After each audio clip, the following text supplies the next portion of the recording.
जय Hind. Bihar state power holding company limited, आप देख रहे हैं कि इसका फॉर्म भराया जा रहा है और फॉर्म भराने का डेट भी, आपका लास्ट डेट भी नज़दीक आ रहा है।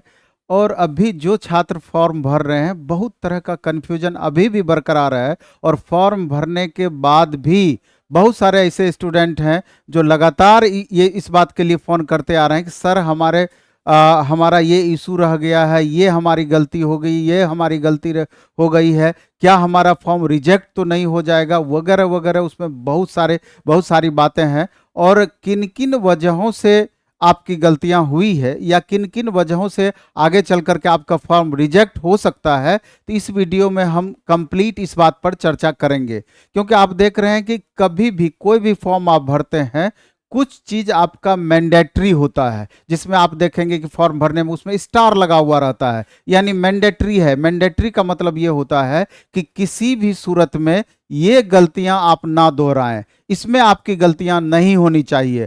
क्योंकि अगर वो गलती आप करते हैं तो आगे चल करके हो सकता है कि आपका फाइनल होने के बाद भी आपके साथ परेशानी बना हुआ रहे, फाइनल सिलेक्शन नहीं हो, इसी के कारण से आपका रिजेक्ट हो जाए। और बहुत सारे छात्र ये हैं कि दोबारा कुछ मैंडेटरी गलती की हैं कि जो कि नहीं आपको करना चाहिए था, तो दोबारा से फॉर्म हम भर सकते हैं कि नहीं, ये भी सवाल करते हैं। कुछ छात्र हैं कि ये भी सवाल हमसे करते हैं कि सर दोबारा से हमने फॉर्म भर दिया, पैसे तो जो लगना था हमारा बर्बाद हो गया, लेकिन दोबारा फॉर्म भर दिया, कोई परेशानी तो उससे नहीं होगी। तो आपका इसमें रूल दिया है कि आप दोबारा भी फॉर्म भर सकते हैं और अंतिम में जो आप फॉर्म भरे होंगे वही अंतिम रूप से आपका मान्य भी होगा। बहुत सारे छात्र इसमें क्वेश्चन करते हैं कि सर हमारा जो सर्टिफिकेट नंबर होना चाहिए उसके बदले में हमने मार्कशीट नंबर दे दिया, या इस तरह के और भी बहुत सारे इश्यूज हैं कि सर हमारा सर्टिफिकेट ही अब तक नहीं आया है, तो उस समय हम उस परिस्थिति में हम क्या करें। तो इन छोटी छोटी बातों पर डिटेल व्याख्या के लिए अभी हमारे साथ हैं इंजीनियर आशीष सर, जो कि शुरू से आपको Bihar state power holding company limited की वैकेंसी कब आएगी इसके लिए आपके साथ में लगातार आंदोलनरत भी रहे हैं और लगातार स्ट्रगल करके ये वैकेंसी को यहाँ तक लाने या मंगवाने में भी महत्वपूर्ण भूमिका अदा किए हैं, क्योंकि छात्रों के साथ कदम से कदम मिला करके भी चले हैं।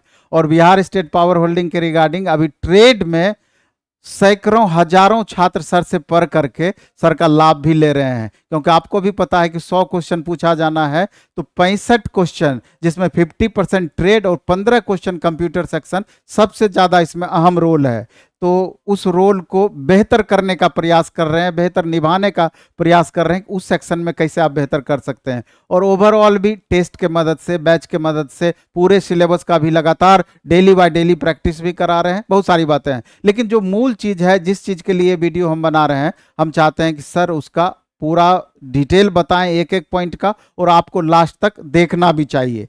क्योंकि मैंडेटरी वाली बात जो बोले हैं, जैसे कास्ट हो गया, कैटेगरी सबसे मेन मैंडेटरी है, इसमें किसी भी सूरत में आप गलती नहीं कर सकते हैं। डेट ऑफ बर्थ हो गया, पोस्ट हो गया, ईमेल आईडी हो गया, मोबाइल नंबर हो गया, आईटीआई सर्टिफिकेट हो गया, 10th का सर्टिफिकेट हो गया, वगैरह वगैरह, ये मैंडेटरी है। तो सर अभी इसी का डिटेल बताएंगे सर।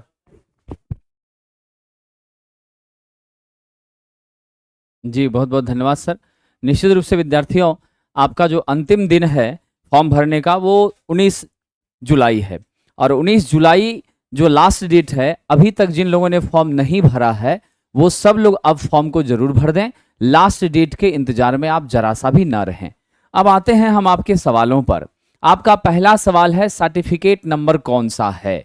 अब जरा समझिए, कई बार भ्रांतियां होती हैं। मार्कशीट और सर्टिफिकेट ये दोनों अलग अलग प्रमाण पत्र हैं। मार्कशीट जिसमें आपका पूरे अंक का विवरण होता है, और सर्टिफिकेट जो आपको मूल प्रमाण पत्र मिलता है। आपको प्रोविजनल सर्टिफिकेट को भी यहां पर कंसीडर नहीं करना है। अगर आपके पास सर्टिफिकेट उपलब्ध नहीं है आईटीआई का, तो मैं आपको बता देता हूं, जितने भी छात्र गवर्नमेंट आईटीआई से किए हैं, खास करके हमारे बिहार से, वो सभी के लिए मैं बता देता हूं, अगर आपका सर्टिफिकेट अभी तक प्राप्त नहीं हुआ है तो अविलंब आप नियोजन भवन जाएं, और नियोजन भवन जाकर के आप वहां पर सचिव एससीवीटी आवेदन दें। एससीवीटी श्रम संसाधन विभाग बिहार सरकार, श्रम संसाधन विभाग बिहार, ठीक है, बिहार सरकार को आप क्या करें, आवेदन दें साथियों। और जब आप श्रम संसाधन विभाग में जाकर के आवेदन देंगे तो तुरंत आपकी त्वरित कार्रवाई होगी और त्वरित कार्रवाई के बाद आपका जो सर्टिफिकेट है हम उम्मीद करते हैं बहुत जल्द आपको दे दिया जाएगा। दूसरे नंबर में सरकारी ITI से पास सभी बच्चों के लिए एक रिजल्ट का डेट जारी किया गया है, ठीक है, और वो रिजल्ट का डेट सभी कॉलेजों में है। तो हमारे जो रिजल्ट का डेट है तो मैं कोशिश ये रखना है सभी सरकारी ITI से किए हुए छात्रों को कि उसी डेट को वो अपने पासिंग डेट के रूप में नोट करेंगे, ठीक है। जो पासिंग डेट का ईयर और मंथ होगा वो सरकारी डेट जो जारी हुआ है उसी को आधार बना करके देंगे, बाकी वह बहुत बड़ा मुद्दा नहीं है। तो हम आपको सर्टिफिकेट का एग्जाम्पल देकर भी बताएंगे कि कौन सा सर्टिफिकेट नंबर है, ये आपके बीच हम बताएंगे। तो आइए देख लेते हैं जरा सा सर्टिफिकेट नंबर की जब चर्चा हो रही है तो मेरा कौन सा सर्टिफिकेट नंबर है। सबसे पहले आइए, ये रहा आपका ITI का सर्टिफिकेट, ये वाला, और ये रहा आपका मार्कशीट। तो इस तरह का जो सर्टिफिकेट आपको मिला है वो मार्कशीट है और ये जो है आपकी क्या है, मूल प्रमाण पत्र है। अब जरा देख लीजिएगा, यहां पर आपका मेंशन है साथियों सर्टिफिकेट नंबर, यहां स्पष्ट लिखा है प्रमाण पत्र संख्या सर्टिफिकेट नंबर। तो जो सर्टिफिकेट नंबर आपके इस बार कोड के ऊपर यहां लिखा हुआ है तो आप ITI सर्टिफिकेट में इसी नंबर को लिखेंगे। क्या करेंगे, इसी नंबर को लिखेंगे। इसके जगह पर मार्कशीट का नंबर नहीं लिखेंगे। क्यों, मार्कशीट में क्या दिया, यहां रजिस्ट्रेशन नंबर दिया है, यहां आपका रोल नंबर दिया है। देखिए तो कहीं लिखा है मार्कशीट में सर्टिफिकेट नंबर, बिल्कुल नहीं लिखा है। जब यहां सर्टिफिकेट नंबर लिखा ही नहीं है तो आप या तो रजिस्ट्रेशन नंबर दीजिएगा या रोल नंबर दीजिएगा। ये दोनों देना कहीं से उचित है, एकदम नहीं है, ये गलत हो जाता है। इसीलिए हम लोगों को ध्यान रखना है कि ITI सर्टिफिकेट नंबर मीन्स इसी को भरना है साथियों, बड़ी सावधानी से भरना है, ठीक है। उसके बाद रहा मार्क्स में, यहां पर बच्चे डिवीजन को लेकर परेशान होते हैं। तो यहां देख लीजिए आपका टोटल क्या किया गया है, 1200 मार्क्स में यहां मान लीजिए 1050 आया है। 1200 में कितना आया है, 1050 आया है। अब आप क्या करिएगा, 1050 आप बाय कर दीजिए 1200। अब आपका जो परसेंटेज आ रहा है वो देख लीजिए कितना आ रहा है। तो हम लोग यहां पर फटाफट कैलकुलेट कर लेते हैं। तो हमारा क्या हो जाएगा साथियों, देख लीजिए 87.5% आ गया। कितना आ गया, 87.5% आ गया। अब ये जो 87.5% आया तो डिवीजन तो लिखा नहीं है हमारे मार्कशीट पर, तो आप क्या करेंगे, 60% से ऊपर जा रहा है, आप फर्स्ट डिवीजन को सेलेक्ट करेंगे, फर्स्ट डिवीजन को मेंशन करेंगे। क्या करेंगे, फर्स्ट डिवीजन को। तो जो भी छात्र हैं अगर उनका परसेंटेज और मार्क्स 60 से ऊपर जा रहा है तो वो सभी लोग क्या कैटेगरी के अंदर डालेंगे, फर्स्ट डिवीजन डालेंगे, ठीक है। चलिए ये दुविधा खत्म हो गई। नेक्स्ट आइए, नेक्स्ट प्रॉब्लम है ITI सर्टिफिकेट की जगह मार्कशीट का नंबर दे दिया है। तो साहब ये दे दिया है तो ये गलत किया है। जिन्होंने ये काम किया है, पिछली बार भी 2050 पदों में लगभग 1655 छात्रों को ही नियुक्त किया गया था। डॉक्यूमेंट्स की गड़बड़ी पाई गई थी और इसी तरह की छोटी मोटी गड़बड़ियां थी। विभाग ने स्पष्ट कहा है कि उन गड़बड़ियों को लेकर के हम किसी तरह के सुधार का स्टेप नहीं लेंगे और उन गड़बड़ियों के बिहाफ में इन्होंने क्लियर कर दिया है साथियों कि आपको दोबारा से फॉर्म भर सकते हैं। वो हम आपको बताएंगे कहां पर एडवर्टाइजमेंट में क्लियर किया है। एडिटिंग का कोई ऑप्शन आपको आने वाला नहीं है। तो अगर आपने ऐसा कर दिया है तो आप उसको सुधार करें। सुधार करने के लिए आपको दोबारा से फॉर्म भरना है और जब आप दोबारा फॉर्म भरेंगे साथियों, तो दोबारा फॉर्म भरेंगे तो आपको एक बात को याद रखना है कि दोबारा से फॉर्म भरने के बाद आपका पहले वाला जो आवेदन है ऑटोमेटिक रद्द हो जाएगा और नए वाले आवेदन को ही स्वीकार किया जाएगा और इसी पर एडमिट कार्ड जारी होगी। इन भ्रांतियों में ना जाएं कि दोबारा अप्लाई करने के बाद एक पद के लिए आपका रिजेक्ट हो जाएगा, ऐसी भ्रांति बिल्कुल भी नहीं है। यूनिवर्सिटी इंस्टीट्यूट नेम में बहुत सारे बच्चे NCVT और SCVT लिख देते हैं, ये ध्यान रखना है।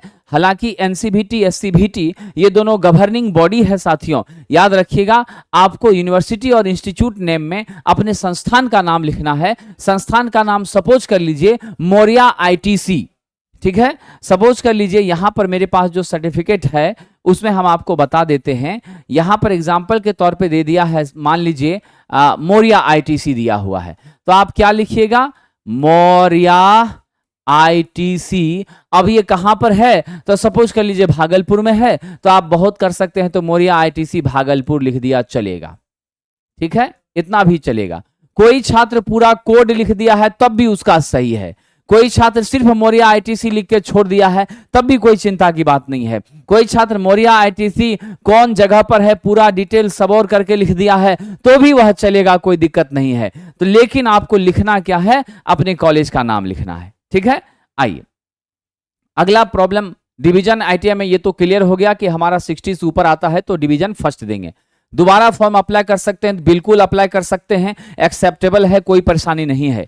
फिर है फोटो सिग्नेचर डाउनलोड नहीं हो रहा है। तो साथियों फोटो सिग्नेचर डाउनलोड नहीं हो रहा है आपके फॉर्म को फिल करने के बाद, सबमिट करने के बाद, डाउनलोड करने पर, तो आप क्या करिए, BSPSCL REC Patna pat@gmail.com BSPSCL REC pat@gmail.com, इस पर आप अपना मेल करेंगे, रजिस्ट्रेशन नंबर, अपना नाम यहां भेजेंगे और वहां लिखेंगे सर मेरा फोटो सिग्नेचर अपलोड डाउनलोड में नहीं आ रहा है, कृपया सुधार करें। 24 घंटे के अंदर यह सुधर जाएगा। सारे बच्चे चेक कर लें कि डाउनलोड करने के बाद फोटो सिग्नेचर आता है या नहीं आता है। अगर आता है तो उसको प्रिंट करवा के रख लें। वेरिफिकेशन के टाइम पर यह प्रिंटेड लेकर के आपको जाना पड़ेगा साथियों, यह आपको ध्यान रखना है।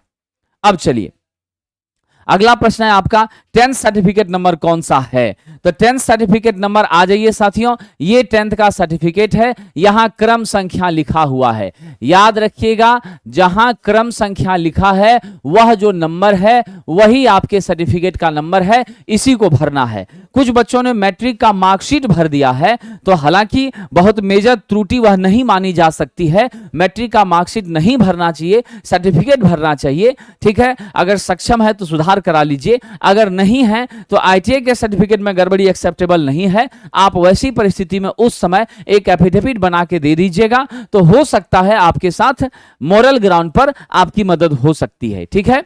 अब यहां ध्यान देने वाली बात है, बहुत सारे ऐसे बच्चे हैं जिसको सर्टिफिकेट मिला ही नहीं है, अभी इशू ही नहीं हुआ है। अब वो निकलवाएंगे तो 5 दिन का समय बचा, इसमें निकल भी नहीं पाएगा, तो वो क्या करेंगे। तो वैसे छात्र मजबूरी बस अंतिम विकल्प के रूप में, कोई उपाय नहीं है, मरता क्या ना करता, तो वो मार्कशीट देकर के अप्लाई कर दीजिए। लेकिन आपको एफिडेविट बना के ले जाना पड़ेगा। उस एफिडेविट को विभाग मानेगी या नहीं मानेगी इसकी कोई गारंटी नहीं है। मोरल ग्राउंड पर स्वीकार किया जाना चाहिए और किया जा सकता है, बट ये आप कानूनी तौर पर ऐसा करेंगे ऐसा बिल्कुल संभव नहीं है।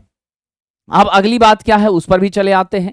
अगली बात है साथियों 10th सर्टिफिकेट की जगह मार्कशीट, तो ये तो बता दिया मैंने। सेशन अलग अलग है, क्या फॉर्म भर सकते हैं साथियों? बिल्कुल भर सकते हैं। अगर ITI आपने 12 से 14 में किया है और आपने BSc 14 से 17 में किया है या 15 से 18 में किया है, तो बेहिचक आप करस्पॉन्डेंस क्लर्क का फॉर्म भर सकते हैं, स्टोर असिस्टेंट का फॉर्म भर सकते हैं, और ITI भी किया है तो टेक्नीशियन का भी भर सकते हैं, ये ध्यान रखिएगा। उसके बाद है साथियों कॉलेज का पूरा नाम नहीं लिखे हैं, कोई बात नहीं है, आपने कॉलेज का नाम लिख दिया ना विद्यार्थी जी, फुल एड्रेस नहीं दिया है उससे बहुत दिक्कत नहीं है। कई बच्चों का रहता है कि हमारे एड्रेस में पुलिस स्टेशन लिखना छूट गया है, तो वो सब को लेके बहुत टेंशन मत लीजिए साथियों, ठीक है। और रही बात पासिंग मंथ और ईयर क्या भरें, ये बड़ा एक मुद्दा चलता है, यहां बच्चे परेशान रहते हैं। अब देखिए यहां क्या है, इनका सेशन 18-20 है, ठीक है, क्या है सेशन 18-20 है, लेकिन परीक्षा कोरोना के कारण लेट से हुई और ये एग्जाम कब हुई, तो आपका एग्जाम जनवरी 2021 में हुआ और रिजल्ट कब आया साथियों, तो मई 2021 में आया, ठीक है।